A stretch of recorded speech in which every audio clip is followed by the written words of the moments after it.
दुख दिन है या मेहरे समाम, ये भी नहीं वो भी नहीं, शब जुल्फ या मुश्के खुताम, ये भी नहीं वो भी नहीं, खुर्शीद था किस जोर पर, क्या बढ़ के चमका था कमर, बेपर्दा जब वो रुख हुआ, ये भी नहीं वो भी नहीं, बुलबुल ने गुल उनको कहा, उमरी ने सरवे जां फजा, हैरत ने झुंझला कर कहा, ये भी नहीं वो भी नहीं, दिन लहव में खोना तुझे, शब सुबह तक सोना तुझे, शर्मे नबी खौफे खुदा, ये भी नहीं वो भी नहीं, रिज़्क़े खुदा खाया किया, फरमाने हक ताला किया, शुक्रे करम तरसे सजा, ये भी नहीं वो भी नहीं, और डर था कि इसियां की सजा अब होगी या रोज़े जजा, डर था कि इसियां की सजा अब होगी या रोज़े जजा, दी उनकी रहमत ने सदा, ये भी नहीं वो भी नहीं। आज की ये खूबसूरत सी महफिल सरकार मदीना सल्लल्लाहु अलैहि व आलिहि व सहबिहि व बारक व सल्लमा के फ़यूज़ व बरक़ात को लेकर अक़ायद और आमाल की इस्लाह के लिए इनेक़ाद पज़ीर है। अल्लाह तबारक व तआला के बाद इंशाअल्लाह दुनिया सुन्नियत के अजीम ख़तीब हमारे कायद हमारे अमीर किबला हुज़ूर अमीर सुन्नी दावत इस्लामी का खिताब इंशाअल्लाह होना है। इस दुनिया के अंदर इंसान कुछ चीजें चाहता है, एक तो वो इज्जत चाहता है और एक अच्छा मकान अच्छा ठिकाना चाहता है। अगर किसी को इज्जत मिल गई दुनिया में और खूबसूरत सा अच्छा सा मकान मिल गया तो उसको यूं लगता है कि मैं कामयाब हो गया। हालांकि यहाँ की इज्जत वो भी फानी है और यहाँ का मकान भी फानी है। आप कितना ही अच्छा मकान बना लें, खूबसूरत मकान बना लें, लेकिन एक दिन उस मकान को छोड़ करके जाना है। और यहाँ कितनी इज्जत कमा ले, बड़े बड़े इज्जत वाले, बड़े बड़े खतीब इज्जत वाले, बड़े बड़े शयूख इज्जत वाले, बड़े बड़े नात खान इज्जत वाले, बड़े बड़े कव्वाल इज्जत वाले, बड़े बड़े गाना गाने वाले, जिन्हें लोग बहुत इज्जत वाला समझते, जब वो मरते हैं तो फिर बहुत से लोग ऐसे होते हैं कि जो उनकी कब्र पर कोई फातिहा पढ़ने वाला भी नहीं होता, जिनके नाम के नारे लगते हैं। बल्कि मरने की तो बात जाने दीजिए, बेशुमार ऐसे लोग होते हैं सिर्फ बीमार पड़ जाएं और वो अपने फन से अपनी फील्ड से दूर हो जाएं तो भी लोग उनको भूल जाते हैं, फरामोश कर देते हैं। ये दुनिया की इज्जत है जिसके लिए इंसान मारा मारा फिरता है, कोशिश करता है। दुनिया का मकान है, दुनिया की रोजी रोटी है, उसके लिए इंसान रातों दिन मेहनत करता है, कोशिशें करता है, काविशें करता है। इज्जत के लिए कोशिश करना भी चाहिए, मकान के लिए कोशिश करना भी चाहिए, रोजी रोटी के लिए कोशिश करना भी चाहिए, सब अपनी जगह है। लेकिन मेरे भाइयों, आज एक ऐसा नुस्खा लेकर हम आपकी बारगाह में आए हैं कि आप अगर उस पर अमल कर लें तो इंशाअल्लाह आपको सिर्फ दुनिया में नहीं, दुनिया में तो इज्जत मिलेगी ही मिलेगी, लेकिन अल्लाह आखिरत में भी आपको इज्जत अता फरमाएगा और अल्लाह आपको जन्नत में दाखिल करने का वादा फरमा रहा है। इसलिए कि ये नुस्खा हमारे अपने घर का नहीं है, ये नुस्खा हमारे अपने असातिज़ा का नहीं है, बल्कि ये नुस्खा अल्लाह रब्बुल इज्जत के कुरान में मौजूद है। हमें करना क्या है? अल्लाह अकबर, एक काम करना है, बस एक काम कर लो।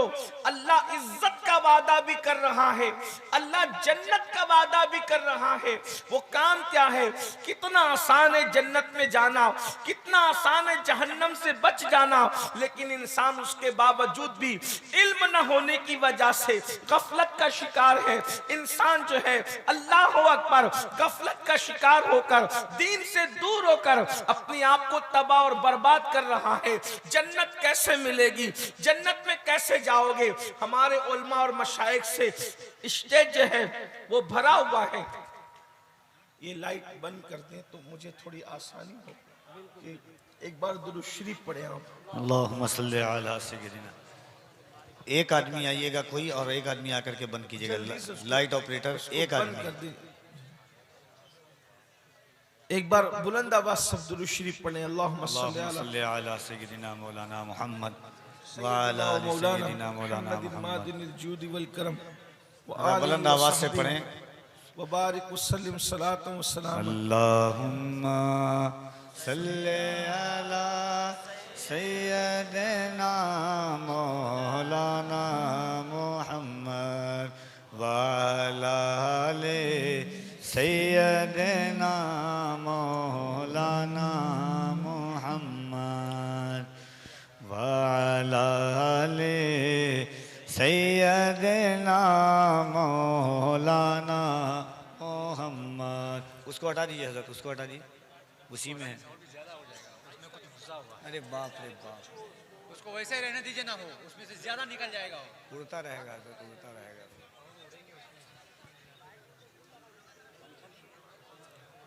अल्लाह रब्बु मुहम्मदिन सल्लल्लाहु अलैहि वसल्लम नहनु इबादु मुहम्मदिन सल्लल्लाहु अलैहि वसल्लम सलातु व सलामन अलैका या रसूलल्लाह सल्लल्लाहु ताला अलैहि वसल्लम।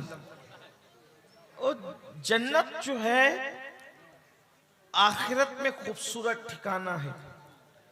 जन्नत में अल्लाह का दीदार होना है, जन्नत में रसूलुल्लाह का दीदार होना है, जन्नत में औलियाए किराम का दीदार होना है, जन्नत में अंबियाए किराम का दीदार होना है। और जो जन्नत में चला गया उसको कभी मौत नहीं आएगी। जो एक मर्तबा जन्नत में चला गया फिर वो जन्नत से कभी निकाला नहीं जाएगा। जो जन्नत के अंदर दाखिल हो गया इल्ला कीलन सलामन सलामा, उस पर सलामती ही सलामती है। जो जन्नत में दाखिल हुआ अल्लाह उसको सलाम फरमाएगा, फरिश्ते उसको सलाम करेंगे। लेकिन जन्नत है कितनी सस्ती, एक ही काम करना है। कुरान कह रहा है बड़ी माजरत के साथ, जन्नत में जाने के जो नुस्खे तुमने अपनी अपनी तबीयतों से खुद ईजाद कर रखे हैं उससे जन्नत नहीं मिलेगी। जन्नत अल्लाह रब्बुल इज्जत के बताए हुए तरीके पर मिलेगी। कैसे जन्नत मिलेगी? तो कुरान एक ही नुस्खा अता करता है। अल्लाह इरशाद फरमाता है इन तजतनिबु कबाइर मा तुनहौना अन, अगर तुम अपने आप को बचा लो गुनाह कबीरा से, बड़े गुनाहों से, अगर तुम अपने आप को बचा लो और तुम बड़े गुनाहों से बच जाओ तो अब अल्लाह रब्बुल इज्जत फरमा रहा है कबीरा गुनाहों से, बड़े गुनाहों से बचोगे तो अल्लाह पाक इरशाद फरमाता है वनुकफ्फिर अन्कुम सय्यिआतिकुम, तो जो तुम्हारे दूसरे गुनाह बड़े गुनाहों के अलावा जो छोटे गुनाह हैं अल्लाह यूं ही उसको माफ कर देगा। अल्लाह रब्बुल इज्जत उसको बख्श देगा। वनुदखिलकुम मुदखलन करीमा, और अल्लाह तुम्हें इज्जत की जगह उस जन्नत में अल्लाह तुमको दाखिल फरमाएगा। गुनाह है अल्लाह छोटे गुनाहों को माफ करके इज्जत के ठिकाने में तुम्हें दाखिल करेगा, जन्नत में दाखिल फरमाएगा।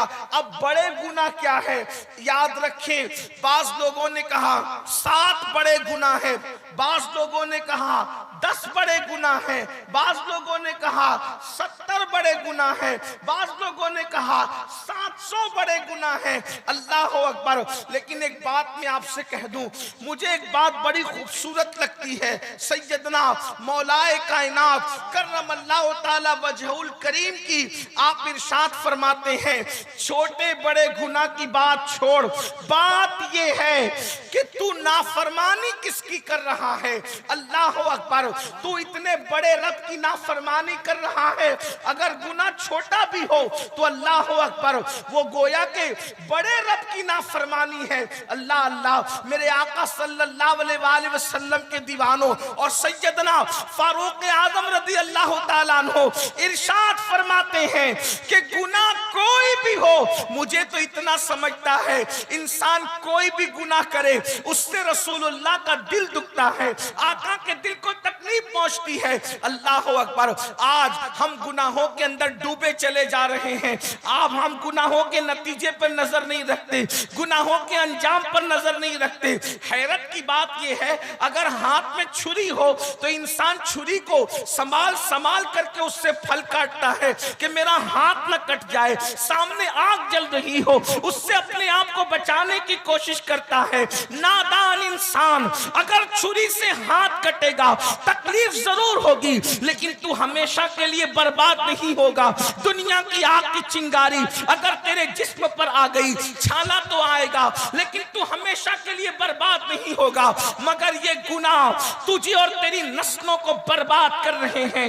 आओ हदीस रसूल सुनो, अपने बच्चों के मुस्तकबिल को तबाह करने वालों, माँ बाप के गुनाह बच्चों को तबाही के दहाने पर ले जाते हैं, बच्चों को बर्बादी के दहाने पर ले जाते हैं। ओ माँ बाप, तुम कैसे माँ बाप हो?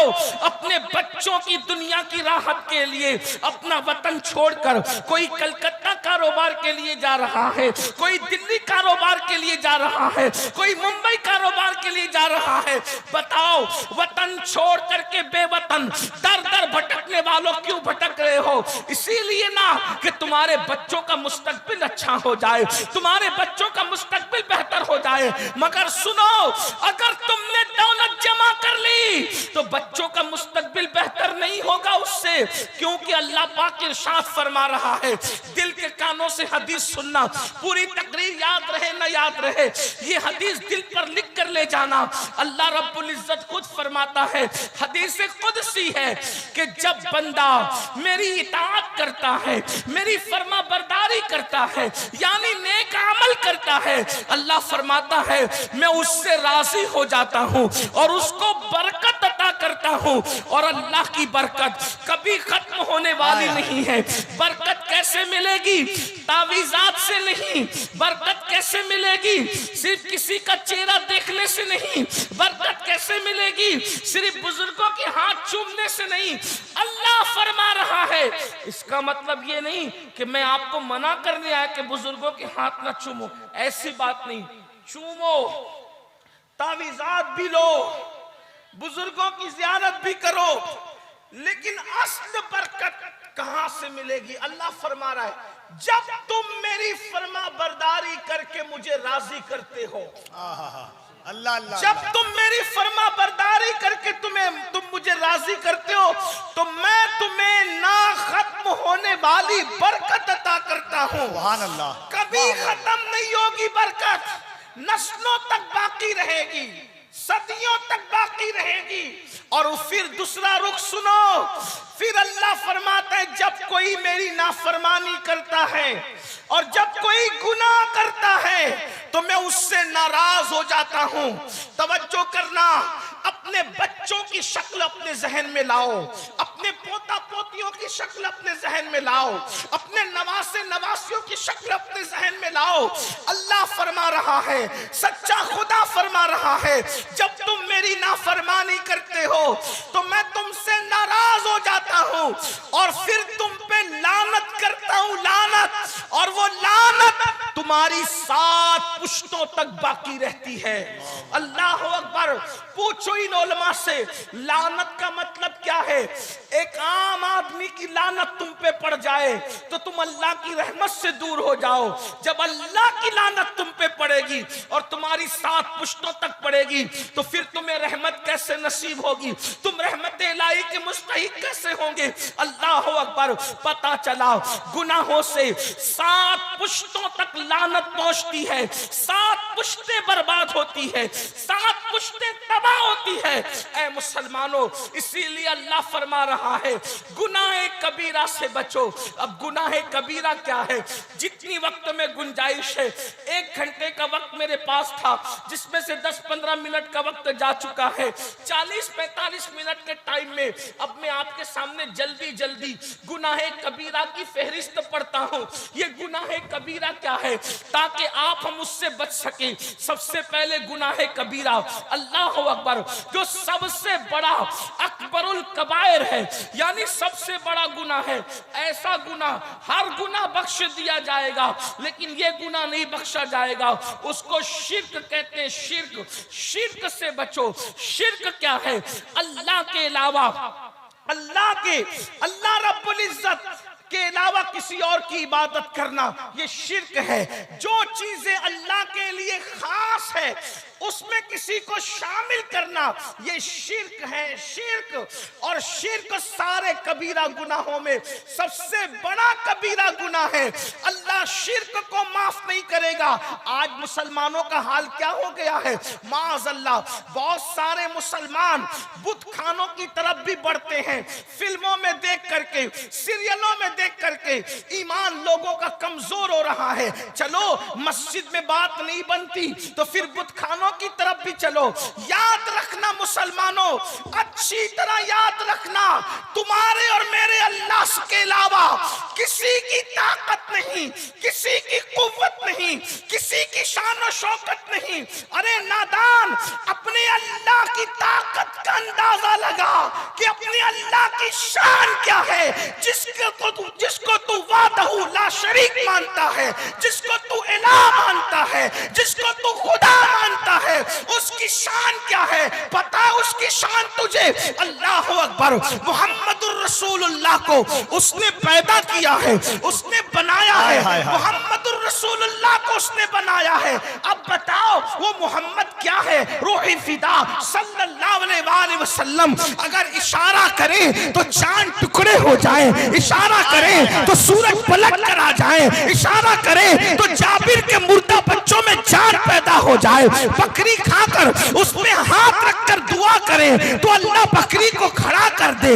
हजरत कतादा की आंख अगर बाहर आ जाए, अपना लुआब लगा करके कतादा की आंख रख दे तो पहले से ज्यादा कतादा की आंख रोशन हो जाए। खारी कुएं के अंदर अगर अपना लुआब डालते तो खारी कुएं मीठे हो जाए। सूखे कुएं में अपना लुआब डाल दे तो सूखे कुएं पानी से भर जाए। अल्लाह अकबर, मेरे आका की शान ये है।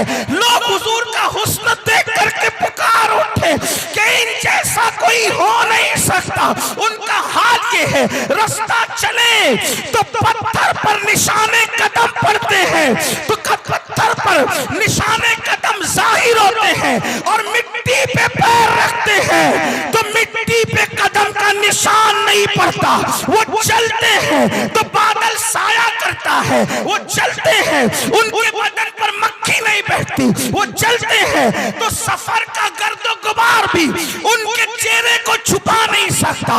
अल्लाह अकबर, उनके कपड़े मैले नहीं होते, उनके जिस्म पर मक्खी नहीं बैठती, उनके पसीने से मुश्क की खुशबू आती है, जमीन पर उनका साया नहीं पड़ता। अल्लाह अकबर, जो देखता है चेहरा देखकर मुसलमान होने पे मजबूर हो जाता है।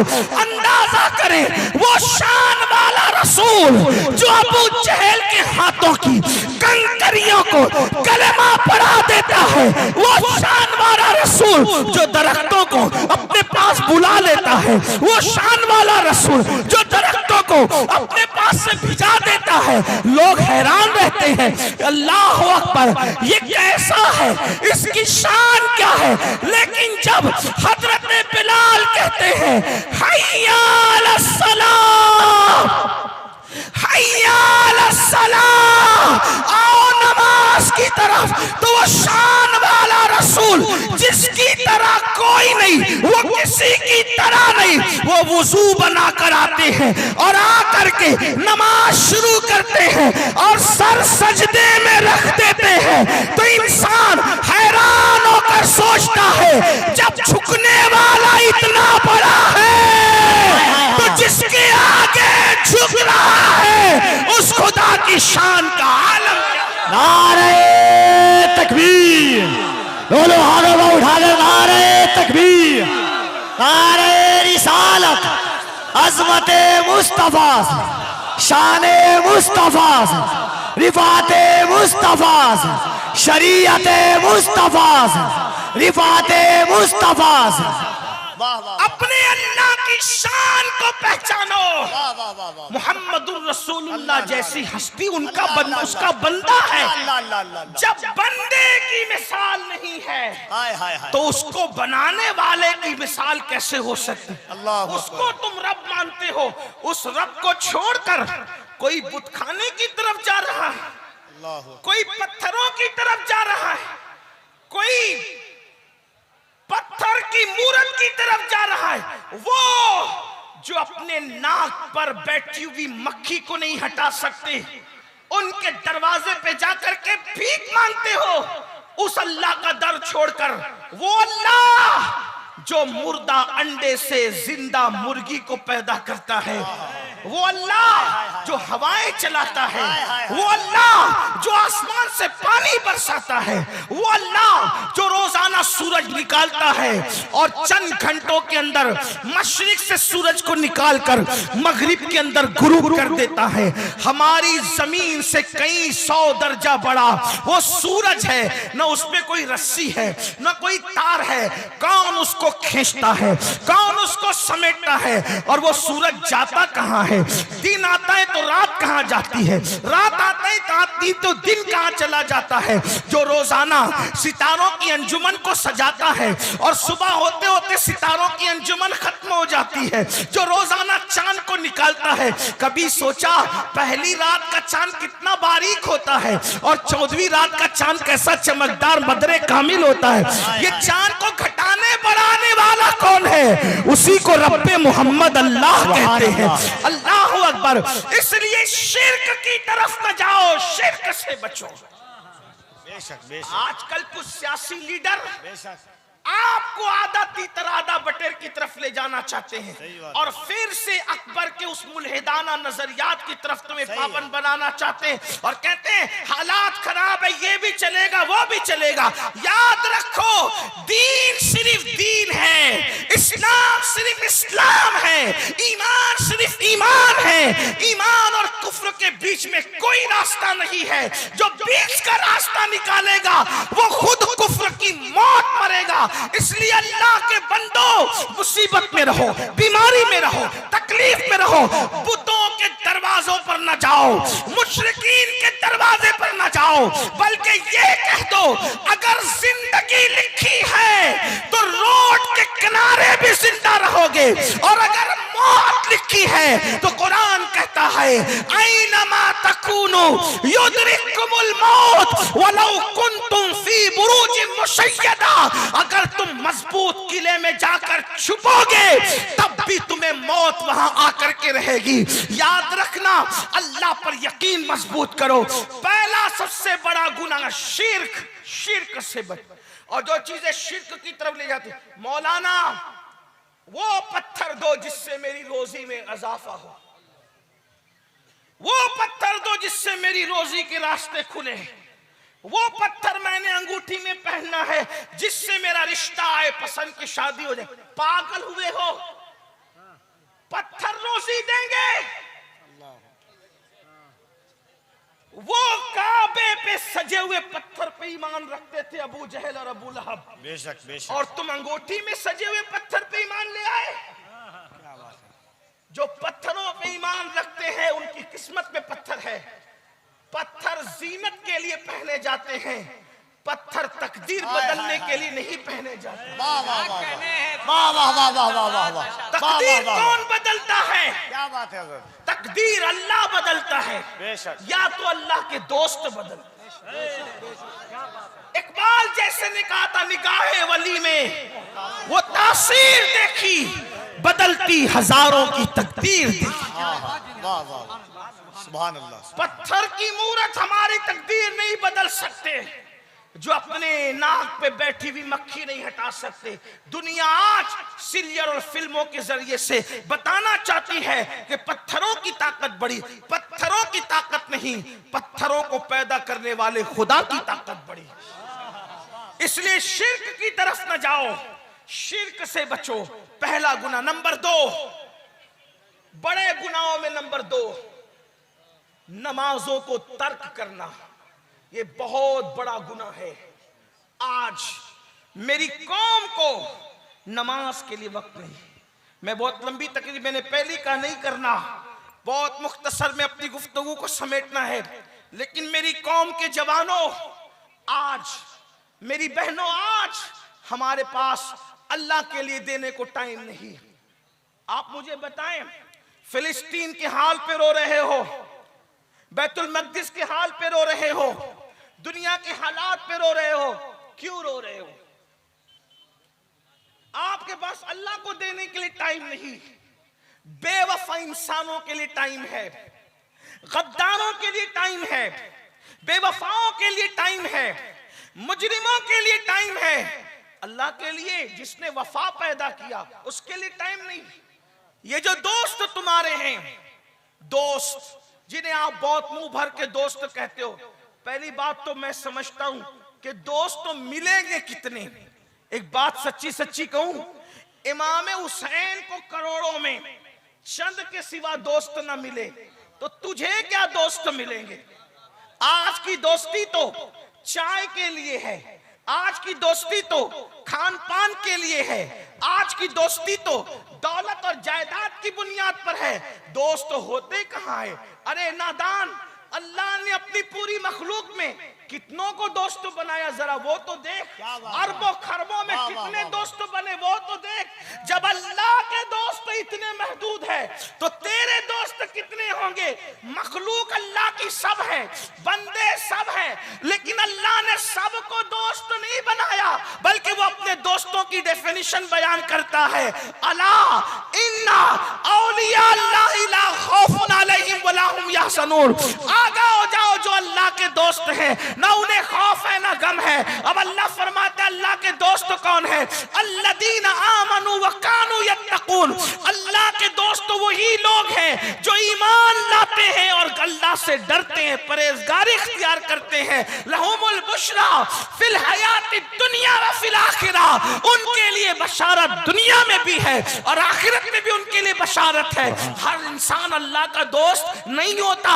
जब हर इंसान अल्लाह का दोस्त नहीं होता, नादान, जब सब अल्लाह के दोस्त ना बन सके तो सब तेरे दोस्त कैसे बन सकते हैं? ये जो दोस्त तेरे हैं, मैं ये नहीं कहता मेरे भाई की नफरत कर, लेकिन मरेगा तो ये तेरी मिट्टी देने के लिए भी नहीं आएंगे, तुझे कब्रिस्तान पहुंचाने तक भी नहीं आएंगे। जिनके साथ तू रात रात भर बैठता है, जिनके लिए तू कसमें खाता है, जिनके लिए क्या क्या करता है, और अल्लाह के लिए तेरे पास टाइम नहीं।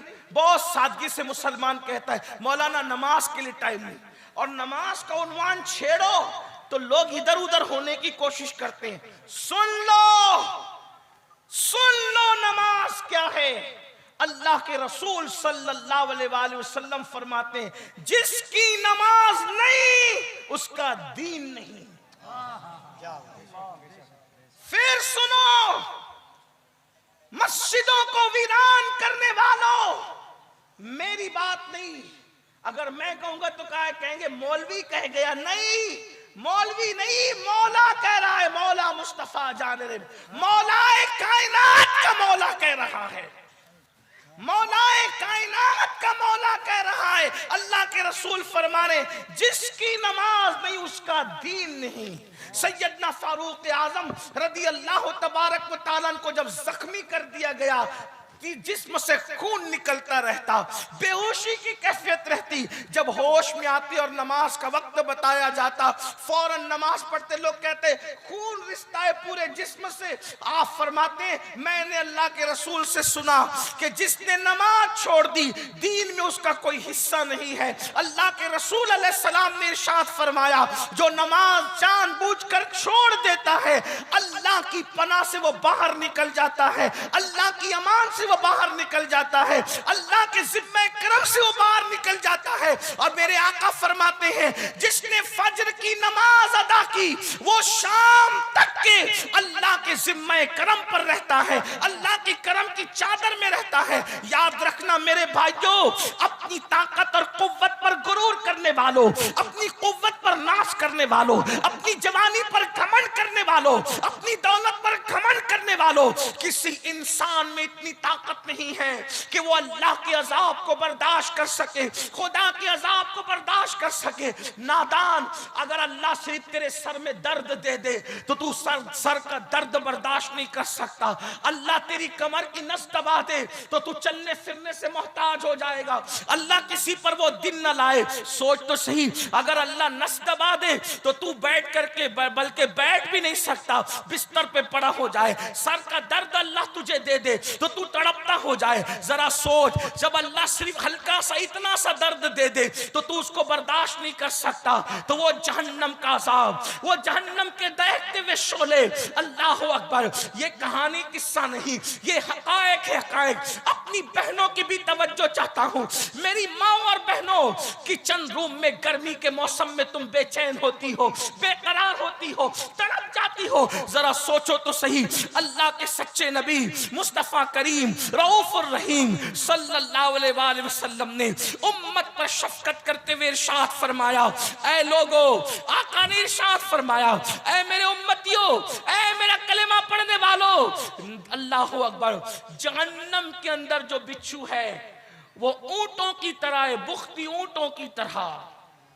अल्लाह के रसूल अलैहिस्सलाम फरमाते हैं, जब वो बेनमाजी को डसेंगे तो 40 साल तक के जहर उनके जिस्म के अंदर गर्दिश करता रहेगा। जहन्नमी सांप जिनकी लंबाई 70 साल का फासला है, अल्लाह के सच्चे नबी फरमाते हैं, अगर ये हदीस में नहीं होता तो मैं बयान करने का हौसला ही नहीं करता। अल्लाह के रसूल ने फरमाया 70 साल लंबाई उनका जो है वो उनका अर्ज है, उनकी लंबाई है। 70 साल में जितना घोड़ा दौड़ा सकता है इंसान, तेज रफ्तार घोड़ा, ऐसे लंबे लंबे सांप है। आका इरशाद फरमाते हैं सल्लल्लाहु अलैहि वसल्लम, जब वो बेनमाजी को डंक मारेंगे तो 1000 साल तक के जहर उनके जिस्म में घूमेगा और उनकी हड्डियां टूट टूट करके बिखर जाएगी। अल्लाह के रसूल सल्लल्लाहु अलैहि वसल्लम फरमाते हैं, मेरे करीम आका गैबदा नबी इरशाद फरमाते हैं, अल्लाह अकबर, वहां हालत ये होगी इंसान ना जी सकेगा ना मर सकेगा। उस वक्त इंसान अल्लाह की बारगाह में मिन्नतें करेगा, मौला मुझे दुनिया में जाकर के सिर्फ 2 रकात नमाज पढ़ने का मौका दे दे, मैं सिर्फ 2 रकात नमाज पढ़ लूं। उस वक्त इरशाद होगा, बंदे अल्लाह ने तुझे जिंदगी दी थी, तुझे वक्त दिया था, तुझे टाइम दिया था, लेकिन तूने उसको जाये कर दिया, बर्बाद कर दिया। मेरी माओ, मेरी बहनों, मेरे भाइयों, कब तक अल्लाह से गफलत करोगे, खुदा की इबादत से गफलत करोगे, कब तक दुनियादारी में डूबे रहोगे।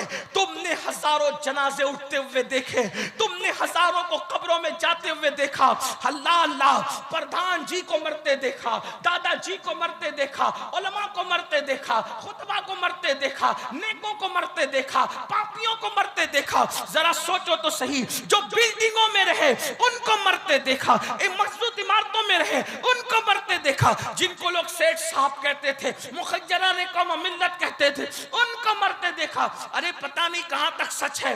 हमने तो एक कब्र ऐसी देखी जिस पर कोई फातिहा पढ़ने वाला नहीं, लोगों ने बताया बुर्ज खलीफा बनाने वाले की कब्र है जिस पर कोई फातिहा पढ़ने वाला नहीं। अगर वो कब्र हो ना हो, हम तो ये जानते हैं जिसने ताजमहल बनाया, लोग पूरा ताजमहल घूम कर चले जाते हैं। मुसलमानों, किस बला की मैं से है सरशार हम, दौलत पर घमंड करके मेरे अल्लाह को भूलने वालों, जवानी पे नाश करके खुदा को भूलने वालों, जरा जा करके देखो, पूरा पूरा ताजमहल हजारों लोग जा करके घूम आते हैं। किसी को तौफीक होती है मुमताज और शाहजहां पे फातिहा पढ़े। मुमताज कितनी नेक थी ये दूसरा मसला है, शाहजहां का तकवा क्या था ये दूसरा उन्वान है। लेकिन मैं हैरान हूं, अल्लाह अकबर, लोग वहां फातिहा नहीं पढ़ते, फोटो निकालते, वीडियो निकालते, तस्वीर कशी करते, गले में हाथ डाल के दोस्तियों का इजहार करते, लेकिन कोई वहां फातिहा नहीं पढ़ता। जिसने ताजमहल बनाई उसके कब्र पर कोई फातिहा पढ़ने वाला नहीं,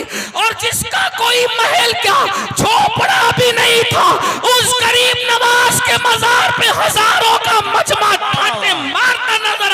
है, लोग फातिहा पढ़ने के लिए बेचैन है।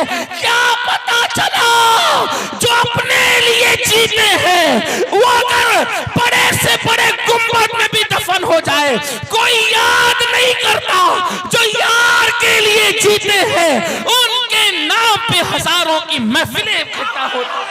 नारे तकबीर, नारे रिसालत, शाने औलियाए किराम, फजाले औलियाए किराम, फजाइले औलिया। बंदो इब्रत हासिल करो।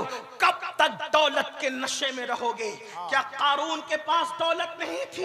क्या फिरौन के पास दौलत नहीं थी? क्या बुख्त नस्र के पास दौलत नहीं थी? मेरी बहनें कब तक सोने के ज़ेवरात पर गुरूर और घमंड करती रहेगी? अल्लाह अकबर। क्या अबू लहब की बीवी के पास सोने के ज़ेवरात न थे? क्या अबू जहल की बीवी के पास सोने के ज़ेवरात न थे? बताओ, जिनकी अबू लहब और अबू जहल की बीवियों की कब्रें कहाँ हैं? जो सोने के ज़ेवरात पे घमंड करती थी, उन औरतों की कब्रें कहाँ हैं? मगर वो सैयदा तैयबा ताहिरा एक एक नहीं 3-3 महीने तक जिसके घर में चूल्हा नहीं जलता था, जब तक आज जुमा के दिन खतीब सैयदा का नाम नहीं लेता उस वक्त तक उसका खुतबा मुकम्मल नहीं होता। पता चला जो सोने के गुरूर में होते हैं उनकी कब्रों का निशान नहीं मिटता, और जो सजदे में रात गुजारते हैं आज भी उनका नाम लेने पर बड़े बड़े वलियों की गर्दनें झुक जाया। सुभान अल्लाह। नारे तकबीर, नारे रिसालत, अज़मत मखदूम-ए कायनात, जिक्र मखदूम-ए कायनात। कब तक दुनिया में गर्क रहोगे? कब तक दुनिया में डूबोगे? एक वक्त की नमाज के लिए सिर्फ 10 मिनट का टाइम लगता है, और ये 10 मिनट का टाइम क्या है? सजदा करो। अरे जिस सजदे की बरकत से अल्लाह मिलता है, कौन सी दौलत नहीं मिलेगी, कौन सी ताकत नहीं मिलेगी। मेरी कौम की बच्चियां हमसे कहलवाती हैं, जरा सैयद से कहना रिश्ते नहीं आते। मैंने कहा मेरी बहन मुझसे क्या कहती है? अल्लाह से बोल, सजदा कर, क्या कहने अल्लाह से बोल। नहीं मौलाना, नहीं नहीं, हम गुनहगार है, अल्लाह हमारी नहीं सुनता, वो तुम्हारी सुनेगा। तो क्या तुमने ईसाइयों का कोई फेल सीख रखा है?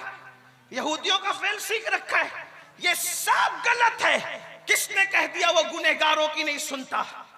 सुन लो, अगर वो सिर्फ नेकों की सुनता तो फिर गुनहगार कहां? मुझसे बड़ा भी कोई गुनहगार है दुनिया में? मुझे तजुर्बा हुआ कि जब वो मेरी रद्द नहीं करता मुझ जैसे पापी मुजरिम गुनहगार की, वो तुम्हारी कैसे रद्द करेगा? मैंने तो जब से शऊर संभाला जो मांगा उसने मांगने से सिवा दिया। जैसे वो नेकों का रब है वैसे वो गुनहगारों का भी रब है। और एक बात मैं तुम्हें सिखा दो, सीख लो, मेरा आना कामयाब होगा। दुआ की कबूलियत के लिए नेक होना जरूरी नहीं है। तवज्जो, दुआ की कबूलियत के लिए क्या बात है? नेक होना जरूरी नहीं है, दुआ की कबूलियत के लिए अल्लाह पर यकीन होना जरूरी है। वाह वाह वाह वाह वाह वाह वाह वाह वाह वाह वाह वाह वाह वाह वाह। जब यकीन से मांगोगे वाह वाह वाह। कितने भी बड़े पापी हो तुम्हें अता करेगा। अल्लाह अल्लाह। यकीन चाहिए। बताऊं, शैतान से बड़ा भी कोई पापी है? शैतान की कबूल की कि नहीं की? अल्लाह ने जब उसको कहा निकल, नाराज होके कहा ना, नाराज होकर निकल, तू शैतान बन गया आज से। जिस दिन शैतान बना उस दिन क्या मांगा? रिश्ता, रोजी रोटी नहीं, इतनी बड़ी चीज मांगी कि किसी ने नहीं मांगी। अल्लाह मुझे कयामत तक की उम्र दे, कयामत तक की उम्र दे। अल्लाह ने कहा जा दिया। तवज्जो है आपकी? जी बिल्कुल आता। क्या कहा? जा दिया। जो शैतान को महरूम ना करे वो महबूब की उम्मत को महरूम करेगा। मांग कर तो देख, मांग, तेरे पास टाइम नहीं है, उसको देने के लिए है।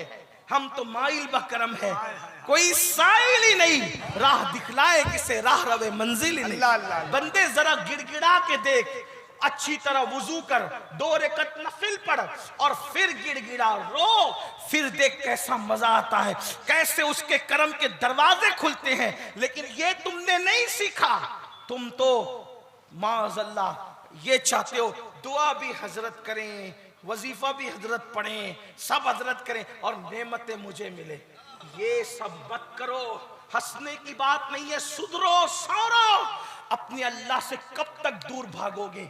रिश्ता जोड़ो अल्लाह से, अल्लाह के करीब आओ।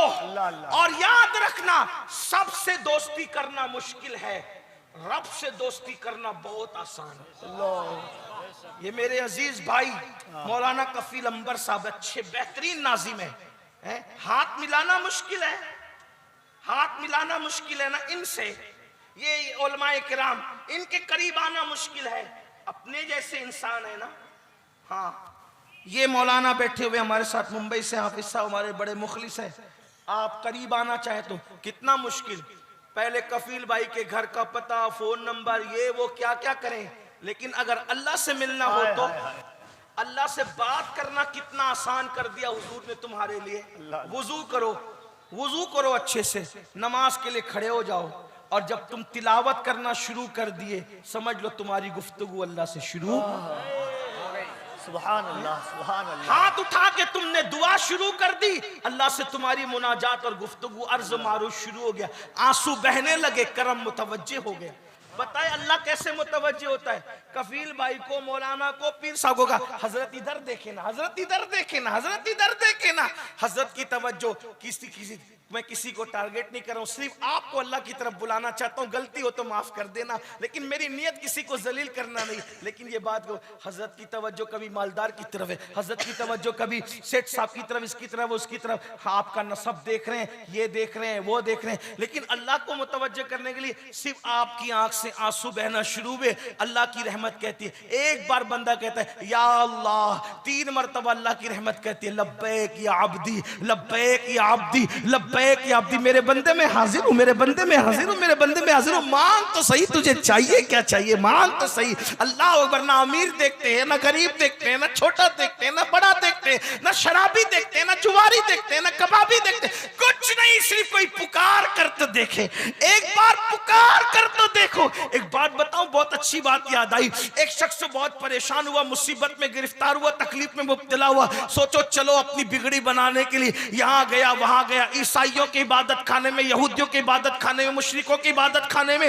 और सबके तरीके पे उनके माबूद को पुकारा, कोई जवाब ना आया। लेकिन जब मुसलमानों की इबादत खाने की तरफ आया तो कहा कैसे पुकारूं, तो कहा बोल या अल्लाह। जैसे कहा या अल्लाह, आवाज आई लब्बैक लब्बैक लब्बैक या अब्दी। फरिश्तों ने कहा इतना बड़ा पापी था, लेकिन फिर पुकारा तो इतनी 3 मरतबा जवाब देते हैं। तो जवाब आया, अगर मैं ना जवाब दूं तो झूठे और सच्चे खुदा में फर्क क्या रह जाएगा? नारे तकबीर, नारे रिसालत, अज़मते खुदाबंदी। आओ अपने अल्लाह से रिश्ता जोड़ो, करीब आओ अल्लाह। और सजदा सबसे बेहतरीन तरीका है। कोई ये कहता मुझे तो कुछ नहीं आता, मैंने कहा वहां कुछ आना भी नहीं देखा जाता, वहां तो दिल की कैफियतें देख। इन्नल्लाह ला यंजुरु इला सुवरिकुम व इला अमवालिकुम वलाकिन यंजुरु इला कुलूबिकुम। ना वो तुम्हारे चेहरे देखता है, ना तुम्हारा माल देखता है, वो तो तुम्हारा दिल देखा करता है। बंदे तू पुकार कर तो देख, तूने आज तक उसको पुकारा नहीं। पुकार, दिल से पुकार, यकीन से पुकार। बात गरीब नवाज की चल रही थी। एक बात है कफील भाई, वो करामत पर लोगों को बड़ा एतराज है। गरीब नवाज की करामत पे लोग हंसते हैं। इस पर औरंगजेब गरीब नवाज की बारगाह में, तवज्जो आपकी, आपको मेरी बात सर पे से तो नहीं जा रही है ना? वैसे मैं भी देहाती आदमी हूं, तो देहाती लोगों को देहाती की बात कुछ समझ में आ सकती है। मैं कोई पढ़ा लिखा आदमी नहीं, उलमा की जूतियां सीधी करने वाला बंदा, देहाती आदमी। लेकिन आपको अगर बात समझ में आ रही हो तो आप मेरी तरफ मुतवज्जो रहे। औरंगजेब मजार पर गए, गरीब नवाज के मजार पर। इसका मतलब यह है कि 1857 से पहले बादशाह भी मजार वाला था और रियाया भी मजार वाली थी। क्या बात है हज़रत? 1857 के बाद नजरियात बदले। फिर ये हुआ कि जो तख्त पर बैठे फिर वो भी बागी थे और कुछ लोग भी बागी पैदा हो गए, उन्होंने बागी पैदा कर दी। फिर मजार को मिट्टी का ढेर करना शुरू किया। बहरहाल अल्लाह गुनवान है। तो औरंगजेब ने वहां देखा कि वहां कुछ अंधे बैठे। कौन बैठे? अंधे। और अंधे बैठे हुए और वो कहते ख्वाजा आंख दे दे, आंख दे दे, आंख दे। सरकार औरंगजेब आलमगीर ने उन अंधों को गरीब नवाज से आंख मांगते देखा तो उन अंधों को धमकी दी कि मैं फातिहा पढ़ने जा रहा हूं, अगर मेरे फातिहा पढ़ने तक तुम्हें आंख नहीं मिली तो मैं तुम सबको कत्ल कर दूंगा। ए औरंगजेब, ये तेरा दस्तूर हमें समझ में नहीं आया। आंख मांगते ख्वाजा से तो धमकी तुझे जिससे मांग रहे उसको देना चाहिए, मांगने वालों का क्या कसूर है? बात समझ में आती है? जी जी हुजूर। लेकिन धमकी किसको दे रहे जिसका कोई कसूर ही बजाहिर नजर नहीं आता। बजाहिर कह रहा हूं, बात समझाने के लिए कह रहा हूं, लेकिन बात है। धमकी किसको दी? औरंगजेब ने अंधों को दी। और गए फातिहा पढ़ने, वापस आए। जो बरसों से बैठ के आंख मांग रहे थे नहीं मिल रही थी, आज मिल गई आंख। धमकी अंधों को दी और आंख ख्वाजा गरीब नवाज ने दे दी। अच्छा, लोगों को यह भी लगा कि ये अभी शिर्क के खिलाफ तकरीर किया, वे फिर शिर्क बका कि गरीब नवाज ने आंख दी। मैंने कहा तुझे नहीं पता, तुझे नहीं पता। जब हम कहते हैं ना कि डॉक्टर ने दवा दी तो मैं अच्छा हो गया, तो ये भी तो शिर्क हो सकता है ना? हो सकता है कि नहीं हो सकता है? हो सकता है, लेकिन तुम जैसे खप्तियों की नजर में हो सकता है और हम जैसे तौहीदियों की नजर में नहीं हो सकता। क्यों? वजह यह है कि जब कोई ये कहता है कि मैं अब्दुल हमीद डॉक्टर की दवा से अच्छा हुआ, तो हमें पता होता है कि वो मुसलमान के कहने का मतलब यह है डॉक्टर ने दवा दी, वो सबब बना, लेकिन अच्छा किसने किया? अल्लाह ने किया। ये बात होती है। तो जब डॉक्टर की दवा असर दिखा सकती है तो गरीब नवाज की दुआ असर नहीं दिखा सकती। क्या बात है? अल्लाह। तो डॉक्टर की दवा की बरकत से जब हम डॉक्टर का नाम लेते तो गरीब नवाज की दुआ की वजह से गरीब नवाज का नाम नहीं ले सकते? बिल्कुल ले सकते। बात समझ में आती है? ये बात है। और हजरत आरिफ रूमी कहते हैं कि अब्दुल्ला की जबान से जो निकलता है उसको अल्लाह पूरा कर देता है। तो गोया कि अब्दुल्ला की बात अल्लाह ही की बात होती है। ये बात है कि नहीं है? ठीक है। अब क्या हुआ? बात जो थी, औरंगजेब की धमकी थी अंधों को, और आंख किसने दी? गरीब नवाज ने। या गरीब नवाज धमकी अंधों को मिली, आपने आंख क्यों दे दी? तो बात फलसफा ये समझ में आया कि वो अंधे जो थे ना वो कामचोर थे, क्योंकि गरीब नवाज के लंगर बट रहा था, खाते थे, मजा करते थे, इधर उधर देख के कहते थे आंख दे दे ख्वाजा, आंख दे दे ख्वाजा, दिल से नहीं मांगते थे। बात समझ में आई? तो फिर जब औरंगजेब ने कहा अगर तुमको आंख नहीं मिली तो तुम्हें मार डालूंगा, कत्ल कर दूंगा, तो जब जान पे बनाई ना, अब इधर उधर देख के नहीं, पूरे यकीन से कहा अब तो जान जाएगी, आंख दे दे। तो जिस दिन यकीन से मांगा उस दिन गरीब नवाज ने उनको अता फरमाया। नारे तकबीर, नारे रिसालत। बात ये है। और फिर पुकारने वाला पुकार उठा, आला हजरत का तरबियत याफ्ता उस्ताद ज़मान हजरत मौलाना हसन ख्वाजा हिंद, वो दरबार आला तेरा कभी महरूम नहीं मांगने वाला तेरा। वाह वाह वाह वाह। तो यकीन से मांगो, यकीन मजबूत करो, हो न मिलेगा मतलब मिलेगा। अल्लाह की चौखट से अपना रिश्ता मजबूत करो, सजदे के बगैर नहीं हो सकता। अगर आप ये सोचते हैं कि मैं नमाज छोड़ करके अल्लाह से ये अपना रिश्ता मजबूत कर लूंगा तो नहीं हो सकता। मजबूत पहले सजदे की तरफ आओ, अल्लाह के घर की तरफ आओ। और एक बात मेरी याद रखना, अपने मसाइल का हल कल भी अल्लाह की चौखट पे था और आज भी अल्लाह की चौखट पर। जुड़ो अल्लाह से।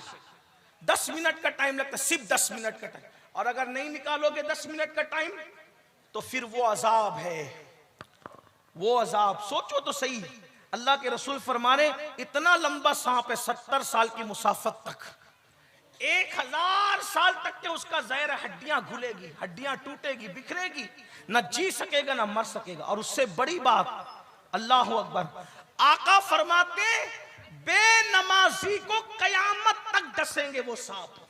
सुकून नहीं मिलेगा, कहीं चैन नहीं मिलेगा। दुनिया की जिंदगी तो चंद दिन की है, चंद लम्हों की, चंद साथ की है। तो अल्लाह के बंदे तौबा करो, नमाजी बनो। तीसरा बड़ा गुनाह, गुनाह कबीरा, माँ बाप की नाफरमानी, माँ बाप को सताना। अब मैंने उसको नमाज के बाद इसलिए बयान किया कि कुछ लोग नमाज पढ़ते हैं लेकिन माँ बाप का ख्याल नहीं करते। तो पता है, जो नमाज पढ़े और माँ बाप का दिल दुखाए उसकी नमाज भी कबूल नहीं होती। अल्लाह के रसूल फरमाते हैं, जिससे माँ बाप राजी उससे अल्लाह राजी, जिससे माँ बाप नाराज उससे अल्लाह नाराज। आजकल नौजवान लड़कों का, लड़कियों का क्या हाल हो गया, उन्हें माँ बाप की कोई पड़ी ही नहीं, परवाह ही नहीं उनको। माँ बाप की कुछ पड़ी नहीं, कोई परवाह नहीं उनको।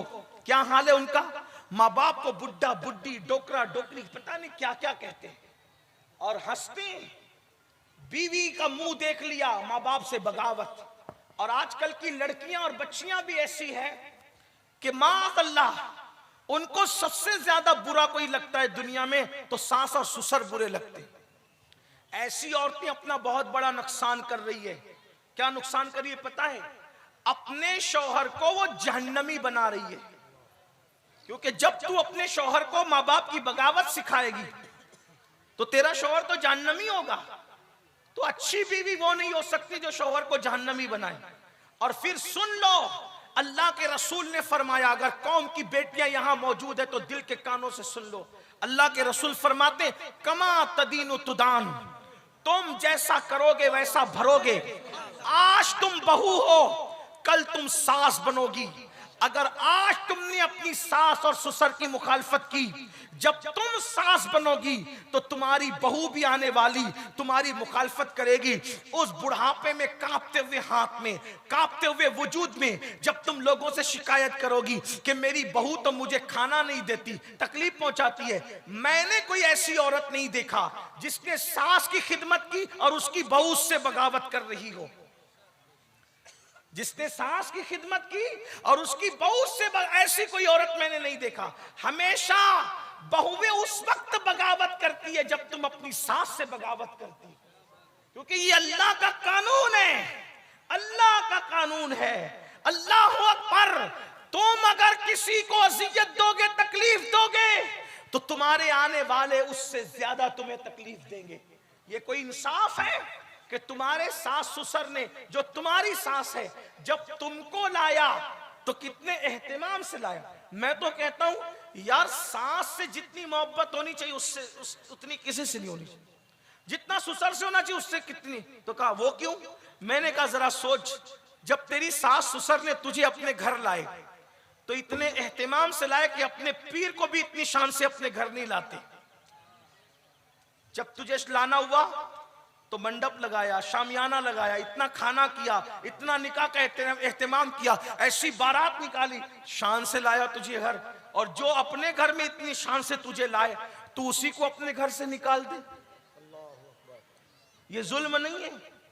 और याद रखना, हजरत अबू मूसा अशअरी जिस वक्त यमन के काजी बनकर मदीने से यमन जा रहे थे तो अल्लाह के रसूल ने उनको नसीहत की थी, ए अबू मूसा, बल्कि अबू मूसा नहीं, हजरत मुआज इब्ने जबल, मुआज बिन जबल जब यमन के काजी बन के जा रहे थे तो अल्लाह के रसूल ने मुआज इब्ने जबल से कहा, ए मुआज, मजलूम की बद्दुआ से बचना, क्योंकि मजलूम की बद्दुआ और अल्लाह के दरमियान कोई पर्दा और हिजाब नहीं होता।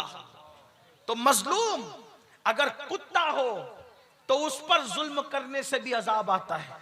मजलूम अगर चिड़िया हो उस पर जुल्म करने से भी अल्लाह का अजाब आता है। अगर सास ससुर को तुम मजलूम बना दो, माँ बाप को तुम मजलूम बना दो, उन पे जुल्म करो, तो कितनी तबाही आएगी। इसलिए मैं नौजवानों से कहता हूं, कितनी बड़ी से बड़ी नेमत को खोना हो तो माँ बाप के लिए खो दो, मगर माँ बाप को मत खोना, क्योंकि माँ बाप ऐसी नेमत है कि एक मर्तबा खो दो तो दोबारा वो नेमत नहीं मिल सकती। दोस्त खो दो, दोस्त तो मिलेगा। बच्चे मर जाए, अल्लाह ना करे बच्चे फिर पैदा होंगे। इल्म चला जाए फिर हासिल होगा। दौलत खो दो फिर मिलेगी। बल्कि अगर इबादत भी खो जाए फिर इबादत मिल सकती है। लेकिन माँ बाप वो नेमत है, एक बार चली गई ना दोबारा नहीं मिल सकती। और जिसके दामन में माँ बाप की दुआ नहीं, वो दुनिया में कभी सुकून और चैन की जिंदगी नहीं गुजार सकता। माँ बाप की दुआ चोर को वली कुतुब बना दे, अब्दाल बना दे, और माँ बाप की बद्दुआ वलियों को भी विलायत से नीचे गिरा दे। आप क्या समझते हैं? बड़े बड़े वलियों की विलायत छिन गई माँ बाप की बद्दुआ से। हजरत फुज़ैल बिन अयाज वली बने। जब उनकी जिंदगी हमने पढ़ी तो कहा डाकू भी वली बनते हैं। तो उनकी मां की दुआ हमें नजर आई उनके पीछे कि जब वो डकैती करते थे तो उनकी मां दुआ करती थी, अल्लाह इसको सुधार दे। बिश्र हाफी पूरी पूरी रात बगदाद के मैखानों में शराब पीते हुए पड़े रहते थे। हमने सोचा सिर्फ बिस्मिल्लाह का वरक उठा के भी कोई वली बनता है? आज भी तो लोग बिस्मिल्लाह के औराक उठाते हैं, वली क्यों नहीं बनते? तो पता चला जब वो मैखाने में होते थे तो बिश्र की मां हाथ उठा के दुआ करती थी, अल्लाह मेरे बेटे को सुधार दे, उसको संवार दे। अल्लाह अल्लाह अल्लाह। हजरत उवैस करनी के पास अल्लाह के रसूल ने फारूक आजम को कहा कि मेरे उवैस से कहना कि मेरी उम्मत के लिए दुआ करे। मैं कहता हूं जाने दुआ जिससे दुआ करवाए, उवैस को ये मकाम मिला कैसे? तो आका ने फरमाया उसकी मां की दुआ ने उसको इस मकाम पर पहुंचा। वाह वाह वाह वाह। माँ की दुआ से कोई उवैस बन रहा है, माँ की दुआ से कोई बिश्र हाफी बन रहा है, माँ की दुआ से कोई फुज़ैल बिन अयाज बन रहा है, माँ की दुआ से कोई मखदूम माइनी बन रहा है, माँ की दुआ से कोई सुल्तानुल आरिफीन बायज़ीद बुस्तामी बन रहा है, माँ की दुआ से कोई मखदूम अशरफ जहांगीर सिमनानी बन रहा है। ये माँ की दुआएं। माँ की दुआ किसी को गौसुल आजम दस्तगीर बना रही, माँ की दुआ किसी को ख्वाजे आजम बना रही। बल्कि एक बात आपसे कहूं, मैं कोई बहुत इल्म वाला इंसान नहीं, लेकिन आप कोई कामयाब आदमी की जिंदगी पढ़ो, मैं उसके पीछे मां साबित ना करूं तो फिर क्या बात है। अल्लाह अल्लाह। बल्कि हमारे आका सल्लल्लाहु अलैहि वसल्लम को किसी की दुआ की जरूरत नहीं। लेकिन हुजूर अलैहिस्सलाम जब बचपने में है, हुजूर की अम्मी कहती थी अल्लाह मेरे लाल को उरूज अता फरमा। मैंने ऐसे लाल को पैदा किया है जिसकी वजह से मशरिक और मगरिब में मेरे डंके बचेंगे। आप बताएं तो सही, माँ किसके पीछे नहीं? माँ की दुआ। हालांकि कुछ हस्तियां ऐसे जिनको किसी की दुआ की जरूरत नहीं है, लेकिन बहरहाल कहीं ना कहीं माँ की दुआएं आपको जलवा अफरोज नजर आएगी। मेरे आका अलैहिस्सलाम के दीवानों, आज कोई मुंबई कमाने जा रहा है, कलकत्ता जा रहा है, सऊदी जा रहा है, बीवी को फोन करेंगे, बच्चों को फोन करेंगे, सास ससुर को फोन करेंगे, बूढ़े माँ बाप इंतजार में होंगे मेरे बेटे का फोन तो आए। औलाद को फोन तक करने की तौफीक दी। इसीलिए मैं सोचता हूँ या अल्लाह, जो औलाद जीते जी माँ बाप की दरियाफ्त न करे, माँ बाप का हाल दरियाफ्त न करे, माँ बाप का मिजाज दरियाफ्त न करे, वो मरने के बाद इनके लिए मगफिरत की दुआ क्या करें?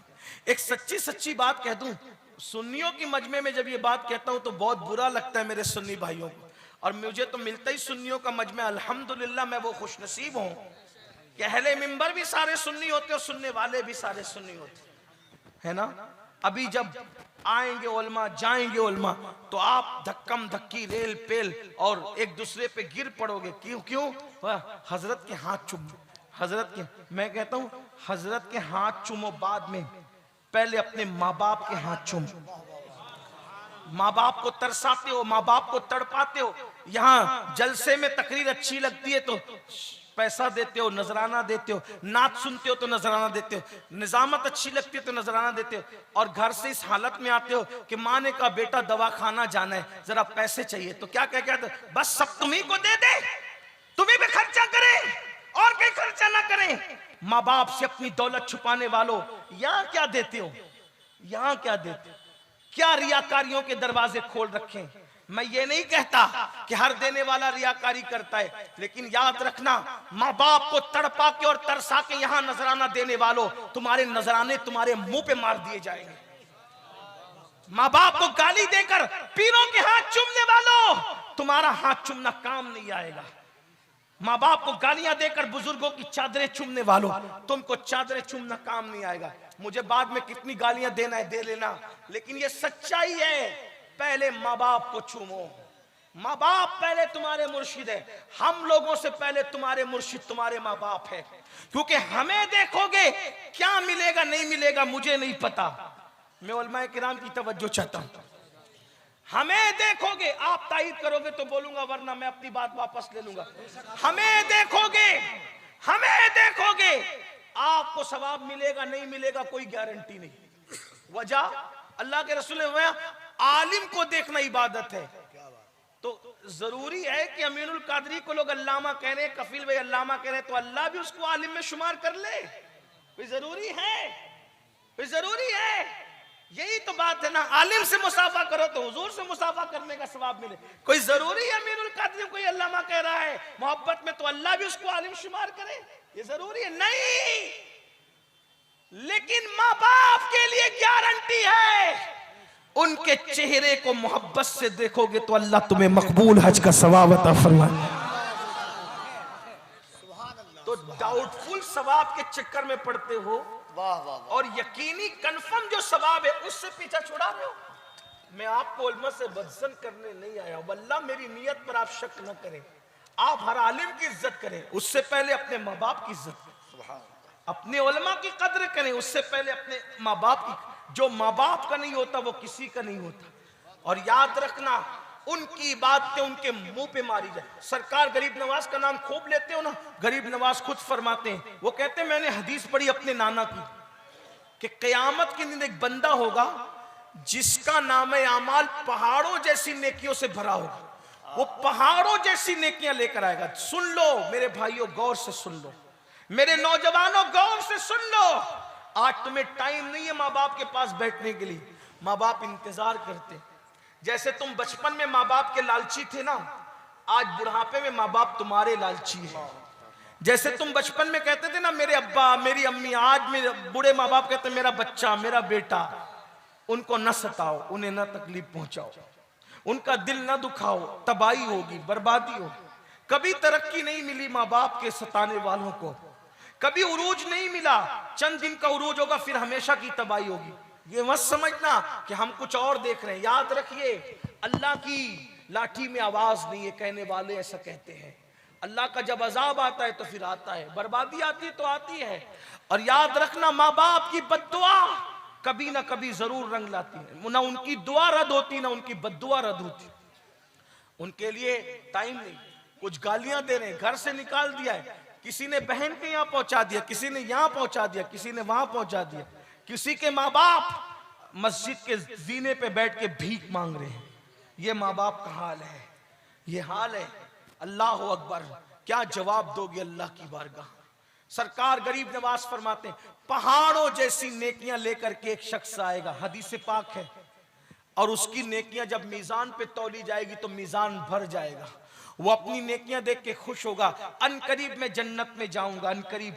ऐसे में कागज का एक छोटा सा टुकड़ा उसके गुनाह के पल्ले में गिरेगा। जैसे गुनाह के पल्ले में गिरेगा तो उसके गुनाह का पल्ला भारी हो जाएगा। हुक्म होगा इसको मुंह के बल घसीटते हुए जहन्नम में ले जाओ। पहाड़ों जैसी नेकियां लाने वाला मेरे भाइयों, अपने पास तो नेकी है भी नहीं। हम तो जुमा की भी 2 रकत नमाज पढ़ के भाग जाते हैं, हम जुमा में भी 14 रकत पूरी नहीं पढ़ते। आप गौर करो फजर कब पड़ी थी आज से पहले अपनी जिंदगी में? फजर कब है जरा सोचो तो सही। पूरी जिंदगी फजर नहीं पड़ी। जिन्होंने पढ़ी उनको वुजू करने का तरीका नहीं पता, गुसल करने का तरीका। एक अच्छा आलिम अगर अपना वुजू चेक करे तो हम अपना वुजू साबित नहीं कर सकते। अल्लाह चेक करेगा तो क्या वुजू हमारा साबित होगा और क्या गुसल साबित होगा? सोचो तो सही, कुछ नहीं अपने पास। जिनके पास है उनका क्या हाल है।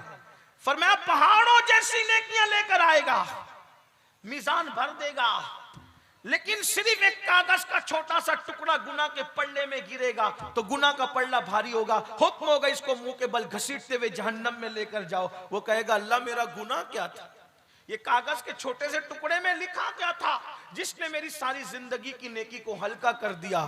तो उस वक्त तो फरमाया जाएगा बंदे तूने सिर्फ एक मर्तबा ऊंची आवाज से अपनी मां से या अपनी बाप से बात की थी, चिल्लाकर अपनी मां से या अपने बाप से बात की थी, वो चिल्लाने का एक गुनाह लिखा हुआ था जिसने सारी जिंदगी की नेकी को हल्का कर दिया। मां बाप से चिल्ला के बात करो तो ये मसलक आला हजरत का नारा खूब लगाते हो, कभी सीखा भी मसलक क्या है? मसलक आला हजरत का मतलब आला हजरत का रास्ता। आला हजरत क्या फरमाते हैं? आला हजरत ने सिर्फ मुस्तफा जान रहमत पे लाखों सलाम ही नहीं लिखा, आला हजरत ने काबे के बदरुद्दुजा तुम पे करोड़ों दुरूद सिर्फ नहीं लिखा, आला हजरत ने सिर्फ अल अम्न वल उला नहीं लिखा, आला हजरत ने सिर्फ अज़ुद्दतु ज़किया नहीं लिखा, आला हजरत ने सिर्फ मुनीरुल ऐन नहीं लिखा, बल्कि आला हजरत ने ये भी लिखा, वो सब लिखा, सच लिखा, लेकिन ये भी लिखा जब अपने माँ बाप से बात करो। मसलक आला हजरत में माँ बाप से बात करने का तरीका क्या है? कभी सोचा? टोपियों के कलर में मसलक नहीं है, सिर्फ नारों में मसलक नहीं है, मसलक इमाम अहमद रजा की किताबों में बयान किया हुआ है। देखो क्या फरमाते हैं, फरमाते हैं कि जब अपने माँ बाप से बात करो डायरेक्ट मत करो, पहले उनसे इजाजत लो। ये हमारे मसलक आला हजरत में माँ बाप का अदब है, और वो घर से नहीं है, सौदागिरान से गढ़ के नहीं, हदीसों की रोशनी में लिखा। पहले माँ बाप से इजाजत मांगो, हम आपसे बात कर सकते हैं, अगर वो इजाजत दें फिर बात करना। वो भी कैसे बात करना? जैसे कोई गुलाम अपने आका से बात करता है ऐसे बात करना, उनके सामने कंधे नहीं उचकाना। ये माँ बाप के आदाब हैं। कभी हमने ऐसी बात की, बड़ी माजरत के साथ माफी चाहते हुए, यार तुम्हारे दुनियादार तो दुनियादार है, तुम्हारे दीनदार भी मसलक आला हजरत के मुताबिक अपने माँ बाप से बात नहीं करते होंगे, हैं? क्या लगा रखा है?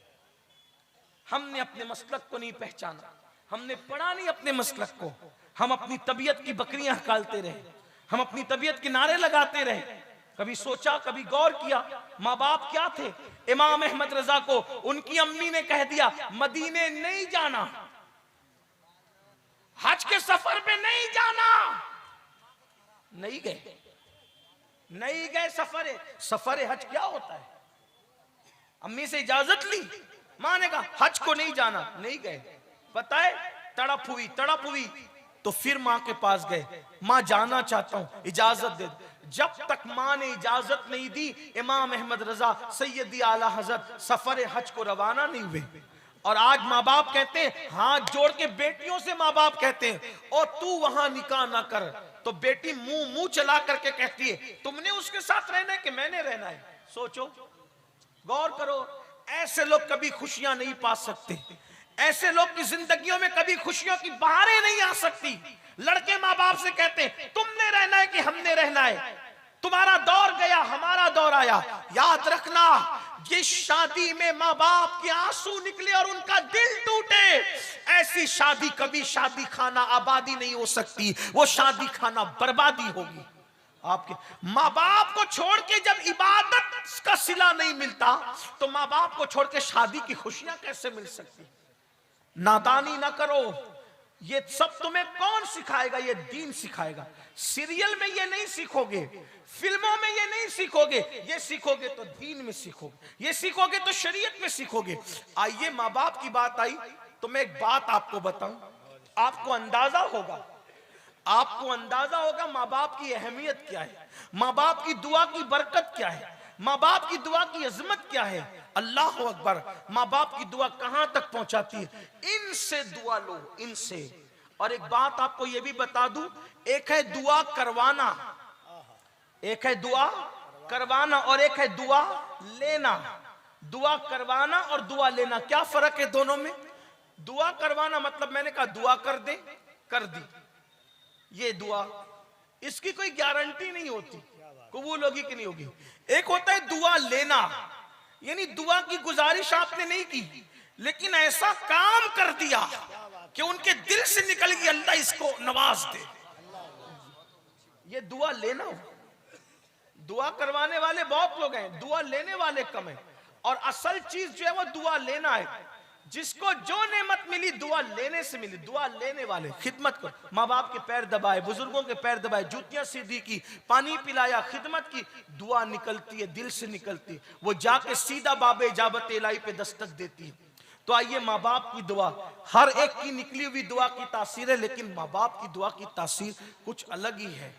कहते हैं कि एक मर्तबा हजरते सैयदना मूसा अलैहिस्सलाम सफर में थे, और सफर में हजरत मूसा अलैहिस्सलाम चलते चलते थक गए।